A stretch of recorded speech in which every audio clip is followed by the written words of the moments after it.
छत्रपती शिवाजी महाराजांचे प्रेरणास्थान, महाराष्ट्राच्या आराध्य राजमाता जिजाऊ माँसाहेब यांचा आज स्मृतिदिन।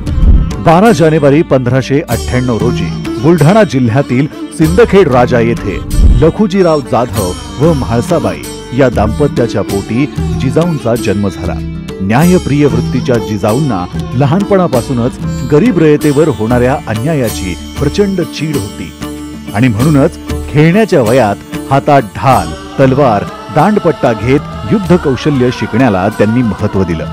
शिवजन्मानंतर राजमाता जिजाऊंनी या अन्यायी वृत्तीचा नाश करण्यासाठी शिवछत्रपतींना स्वराज्य स्थापनेचा मूलमंत्र दिला आणि त्यातून स्वराज्याची मुहूर्तमेढ रोवली। शिवछत्रपतींच्या अंगी असलेले शौर्य, पराक्रम, चातुर्य, शस्त्रासोबत शास्त्रज्ञान, प्रखर बुद्धिमत्ता, संघटन कौशल्य, मुत्सद्देगिरी हे सर्व गुण जिजाऊ माँसाहेबांचेच संस्कार होते।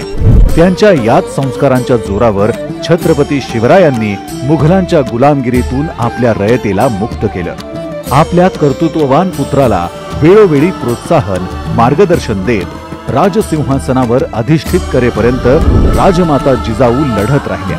अखेर शिवराज्याभिषेकानंतर 17 जून 1674 रोजी राजमाता जिजाऊंची प्राणज्योत मावळली। अशा या आपल्या शिवछत्रपतींना स्वराज्याचा मूलमंत्र देणाऱ्या राजमाता जिजाऊ माँसाहेब यांना स्मृतिदिनी साष्टांग दंडवत।